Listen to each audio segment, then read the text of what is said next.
Hello മുത്തുമണീസേ, എല്ലാവരും സുഖമായിട്ടൊക്കെ ഇരിക്കുന്നോ? ക്രിസ്മസൊക്കെ അടിപൊളിയായിരുന്നു എല്ലാവരുടെയും. അപ്പോൾ എല്ലാവരും നല്ലപോലെ അടിപൊളിയായിട്ടൊക്കെ ക്രിസ്മസൊക്കെ ആഘോഷിച്ചു എന്ന് കരുതുന്നു. അപ്പോൾ നമ്മുടെ മഴതോരും മുമ്പേ സീരിയലിൻ്റെ ഇന്നത്തെ ഒരു പ്രൊമോയിലോട്ട് നമുക്കൊന്ന് പോയാലോ? വെക്കേഷനൊക്കെയാണ്, നമ്മുടെ മക്കളൊക്കെ നല്ല അടിപൊളിയായിട്ട് കളിച്ചൊക്കെ ഇരിക്കും അല്ലേ? എല്ലാ കാര്യങ്ങളൊക്കെ ഒന്ന് ശ്രദ്ധിച്ചോ കേട്ടോ, മക്കളുടെ കാര്യങ്ങളൊക്കെ. അപ്പോൾ ഒരുപാട് ബോറൊന്നും അടുപ്പിക്കില്ല, നമ്മുടെ സീരിയൽ പ്രൊമോയിലോട്ട് പോകാം കേട്ടോ. അങ്ങനെ നമ്മുടെ വൈജയന്തിയുടെ അവസ്ഥ ഡോക്ടർ പറഞ്ഞിരിക്കുന്നത് അങ്ങോട്ടില്ല ഇങ്ങോട്ടില്ലാത്തൊരവസ്ഥയാണ്. കാരണം എന്ത് ചെയ്യണം എങ്ങനെയാണ് എന്നൊന്നും അറിയില്ല. ഡോക്ടർ പറയുന്നത് 24 hours കഴിയട്ടെ എന്നാലേ നമുക്ക് എന്തെങ്കിലും പറയാം. കാരണം തലയ്ക്കൊക്കെ നല്ല രീതിയിലുള്ള ഇഞ്ചുറി പറ്റിയിട്ടുണ്ട്, ബ്ലീഡിങ് ഉണ്ട് അകത്ത്. അപ്പോൾ ഒന്നും പറയാനായിട്ടില്ല, ആളൊരു ഇതായിട്ടുള്ള സ്റ്റേജ് അല്ല, കോമ സ്റ്റേജ് പോലെയാണ്. അപ്പോൾ നമുക്കിപ്പോൾ ഒന്നും പറയാൻ പറ്റില്ല എന്നാണ് പറയുന്നത്. അപ്പോൾ ഹോസ്പിറ്റലിൽ ഇപ്പോൾ മനുശങ്കർ ഉണ്ട്, നമ്മുടെ ബാലചന്ദ്രൻ ഉണ്ട്, പിന്നെ അതുകൂടാതെ വൈജയുടെ 2 ആങ്ങളമാർ ആരൊക്കെയാണ്? നമ്മുടെ ശിവനും നമ്മുടെ രാജീവും ഉണ്ട്. അപ്പോൾ ശിവനും രാജീവും കൂടെ ഭയങ്കര ദേഷ്യത്തിലാണ്. എന്താണ്, നമ്മുടെ ബാലചന്ദ്രൻ കാരണമാണ് നമ്മുടെ പെങ്ങൾക്ക് ഈ ഒരു അവസ്ഥ വന്നത് എന്നൊക്കെ പറഞ്ഞിട്ട് രണ്ടുപേരും കൂടെ അങ്ങോട്ട് സങ്കടപ്പെടണം. കാരണം ഒരു പെങ്ങളല്ലേ ഉള്ളൂ ഈ 3 പേർക്കും കൂടെ, നമ്മുടെ ഗംഗാധരനും ശിവനും രാജീവനും കൂടെ. ഗംഗാധരൻ ഇവിടെ ഇല്ല, ഏതോ മകൻ്റെ അടുത്ത് ഡൽഹിയിലും അങ്ങോട്ട് പോയിക്കുകയാണ്. അപ്പോൾ കുറച്ചായിട്ട് ഗംഗാധരൻ്റെ ഒരു ക്യാരക്ടർ ഇതുവരെ നമ്മുടെ സീരിയലിലായിട്ട് വന്നിട്ടില്ല ഈയിടെയായിട്ട്. അന്ന് ഇവിടെ നിന്ന് പോയതാണ്, ബാലേന്ദ്രന് ഒരു അറ്റാക്ക് വന്ന ടൈമിൽ ഗംഗാധരനും ഭാര്യയും കൂടെ വന്നിട്ട് പോയതാണ്. അപ്പോൾ കാര്യങ്ങളൊക്കെ ഇവർക്ക് ഭയങ്കര ദേഷ്യമാണ്. പിന്നെ ഇവർ രണ്ടുപേരും കൂടെ ഇങ്ങനെ ഇരുന്ന് ചിന്തിക്കുന്നുണ്ട് കേട്ടോ.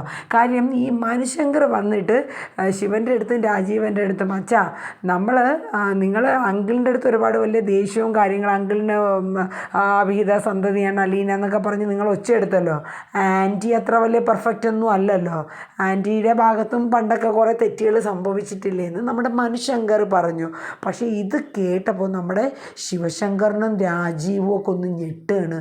അതെന്തായിരിക്കും അവൻ അങ്ങനെ പറഞ്ഞത്? ഇനി എങ്ങാനും നമ്മുടെ ബാലചന്ദ്രൻ ഈ ആഗ്രയുടെ കാര്യങ്ങളൊക്കെ അറിഞ്ഞിട്ട് അത് വെച്ച് കളിക്കുന്നതാണോ എന്നുള്ളത്, ഇനി മനുവിനും അതിനെ സംബന്ധിക്കുന്ന കാര്യങ്ങളൊക്കെ അറിയുമോ എന്നുള്ള ഒരു പേടിയും ഭയവും നമ്മുടെ ശിവശങ്കറിനും രാജീവനൊക്കെ വരെയാണ്.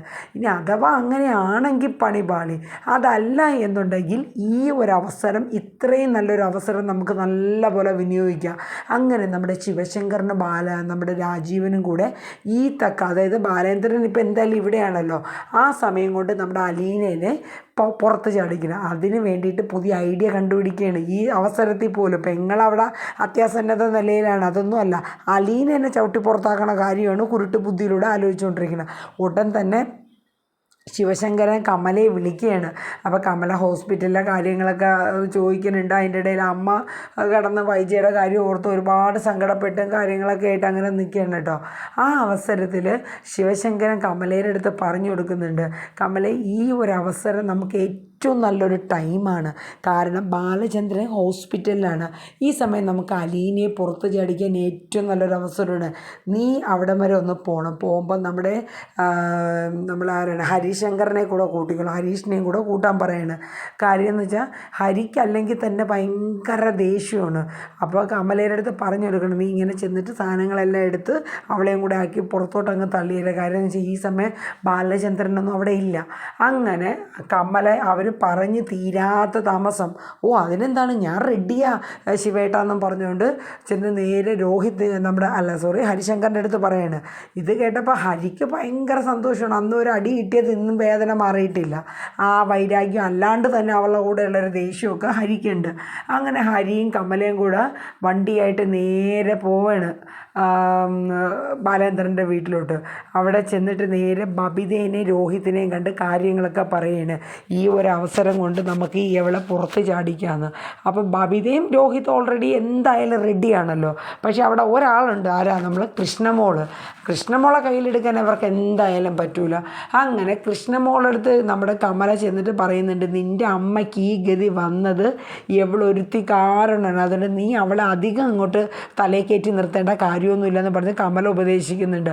അതുകൊണ്ട് അവളെ എത്രയും പെട്ടെന്ന് പുറത്താക്കണം, അവളെ പുറത്താക്കിയേ പറ്റൂ. എൻ്റെ അമ്മയുടെ അവസ്ഥ കണ്ടോ, അങ്ങോട്ടില്ല ഇങ്ങോട്ടില്ലാത്ത അവസ്ഥ. അപ്പോൾ നമ്മുടെ കൃഷ്ണമോൾക്ക് സത്യം പറഞ്ഞാൽ വൈജയന്തിയെ കാണാൻ പറ്റാത്തതിൻ്റെ ഭയങ്കര സങ്കടമാണ്. അമ്മയൊന്നും കാണണം, കാരണം അതിനുള്ള പക്വതയും പ്രായമില്ല ആ കുട്ടിക്ക് ആയിട്ടുള്ളൂ. അപ്പോൾ അതിൻ്റെ ഒരു ഇതിൽ നിൽക്കുമ്പോൾ നമ്മുടെ കൃഷ്ണമോൾ പറയുന്നുണ്ട്, നിങ്ങളാരാ രാജാവാണോ അലീന ചേച്ചീനെയൊക്കെ എടുത്ത് പുറന്തള്ളാനും പുറത്താക്കാനും ഒക്കെ?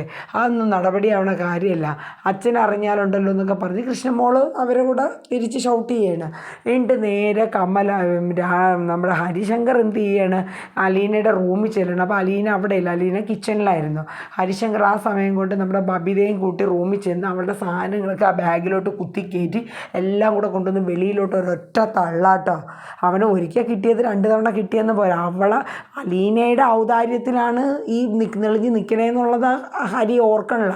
ഇന്ന് വിചാരിച്ചിരുന്നാലും ഹരിശങ്കറിനെ ജയിലിലാക്കാൻ, രോഹിത്തിനെയും ഹരിശങ്കറിനെയും ജയിലിലാക്കാനുള്ള എല്ലാ എവിഡൻസും നമ്മുടെ അലീനയ്ക്കുണ്ട്. പക്ഷേ അവളുടെ ഔദാര്യത്തിലാണ്, അലീനയുടെ ഔദാര്യത്തിലാണ് ഈ പറഞ്ഞ ഹരിശങ്കർ ജീവിക്കണേന്നുള്ളതൊന്നും ചിന്തിക്കുന്നില്ല. എന്നിട്ട് ഹരി അത് കഴിഞ്ഞിട്ട് നേരെ പിന്നെ കാണിക്കുന്ന കമല നേരെ അടുക്കളയിൽ ചെല്ലുന്നുണ്ട്. കിച്ചണിൽ ചെന്ന് കഴിഞ്ഞിട്ട് പറയണേ, നീ ഇപ്പം ഇവിടെ നിന്ന് ഇറങ്ങിയില്ല, നീ ഒറ്റ ഒരുത്തി പിഴച്ച് പറ്റുക, നീ ഒറ്റ ഒരുത്തി ഈ വീട്ടിൽ വന്നതാടി നമ്മുടെ വൈജ ഇന്ന് ഈ അവസ്ഥയിൽ കിടക്കണമെന്ന് പറയും. അതുകൊണ്ട് ഈ നിമിഷം നീ ഇറങ്ങണമെന്ന് പറയും. അപ്പോൾ അലീന പറയും, ഞാൻ എങ്ങോട്ടും ഇറങ്ങില്ല, എന്നെ ഇവിടെ തിരിച്ചു കൊണ്ടുവന്നത് എൻ്റെ അച്ഛനാണ്, അച്ഛൻ പറഞ്ഞല്ലാണ്ട് ഞാൻ ഇവിടെ നിന്ന് ഇറങ്ങില്ല. ഓഹോ, നീയാണോ തീരുമാനിക്കുന്നത്? അതെ, എൻ്റെ കാര്യങ്ങൾ അച്ഛനും ഞാനും തന്നെ തീരുമാനിക്കണേന്ന് പറഞ്ഞ് നമ്മുടെ അലീനെ കിടന്ന് തിരിച്ച് ഷൗട്ട് ചെയ്യണം. അപ്പോൾ കമല നീ അത്രയ്ക്കായോടിയെന്ന് ചോദിക്കുന്നുണ്ട്.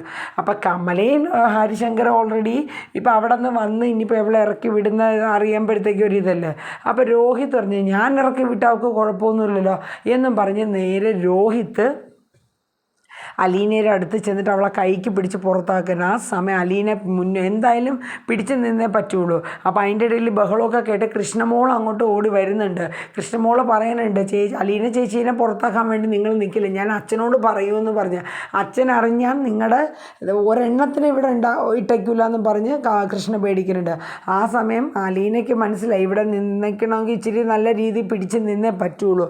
അലീന ആ സമയം എന്താ വെച്ചാൽ അവിടെ ഇരുന്നൊരു കുപ്പി എടുത്ത് ചില്ലുകുപ്പി എടുത്ത് പൊട്ടിച്ചിട്ട് എൻ്റെ അടുത്തേക്ക് ആരെങ്കിലും വന്നാൽ അറിയാലോ ഞാൻ കുത്തി കയറ്റു എന്നുള്ള രീതിയിൽ, എന്നുവെച്ചാൽ ആ കുപ്പി ചില്ല് പൊട്ടിച്ച് കുത്തി വയറ്റിലോട്ടോ മറ്റോ കയറ്റു എന്നുള്ളത്. വരണവരെയാണോ അലീനയാണോ അത് കാണിക്കുന്നുണ്ട്. ആ ചില്ല് കുപ്പി പൊട്ടിച്ചിങ്ങനെ മറ്റുള്ളവരെ ഓങ്ങി നിൽക്കുന്ന സീന് കാണിക്കുന്നുണ്ട് കേട്ടോ. ആ സമയം കൊണ്ട് കൃഷ്ണമോൾ എന്ത് ചെയ്യാണ്, ഓടി ചെന്ന് ബാലചന്ദ്രനെ വിളിച്ച് കാര്യങ്ങളൊക്കെ പറയാണ്. ഇങ്ങനെ കമലയും ഹരിശങ്കറും ഇവിടെ വന്ന് അലീന ചേച്ചീനെ സാധനങ്ങളൊക്കെ എടുത്ത് പുറത്താക്കിയെന്ന്. ഇതറിഞ്ഞ് ബാലചന്ദ്രൻ ആകെ ടെൻഷനാവണം. ഒരെണ്ണത്തിനെ വെച്ചിട്ടില്ല, കാരണം ബാലേന്ദ്രൻ അറിയാം ബാലേന്ദ്രൻ്റെ കണ്ണ് തെറ്റിക്കഴിഞ്ഞാൽ അലീനയുടെ ദേഹത്തെ ഇവർ കയറുമെന്നുള്ള കാര്യം ഉറപ്പാണ്. ബാലേന്ദ്രൻ വൈജയന്തി ഒന്നാമത് ഇങ്ങനെ ഒരു അവസ്ഥയിൽ എന്ത് ചെയ്യണം, അലീനേനെ എന്തായാലും രക്ഷപ്പെടുത്തിയേ പറ്റുള്ളൂ.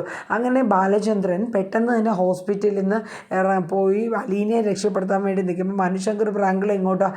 അപ്പോൾ മനുശങ്കറിൻ്റെ അടുത്ത് ബാലേന്ദ്രൻ കാര്യങ്ങളൊക്കെ പറയണം. ഇങ്ങനെ നിൻ്റെ അമ്മയും അനിയനും കൂടെ ചെന്ന് രോഹിത് എല്ലാം കൂടെ ചേർന്നിട്ട് അലീനേനെ പിടിച്ച് പുറത്താക്കുക, അവളുടെ സാധനങ്ങളൊക്കെ എടുത്തെറിഞ്ഞു.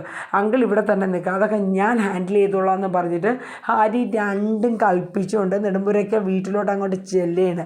പിന്നെ മാസമായിരിക്കും. പക്ഷെ അതോടുകൂടി ഇന്നത്തെ നമ്മുടെ എപ്പിസോഡൊക്കെ ഏകദേശം കാണിച്ച് തീർക്കണം. അപ്പോൾ ഇനിയിപ്പം മിക്കവാറും ഇനി വരാൻ പോണത് മനു അവിടെ ചെല്ലും, പിന്നെ മാസ് ഡയലോഗാണ്. പിന്നെ ഇനിയിപ്പോൾ വൈജയന്തിയുടെ കൂടെ ഒരാൾ എന്തായാലും ലേഡീസ് ആരെങ്കിലും നിന്നേ പറ്റുള്ളൂ.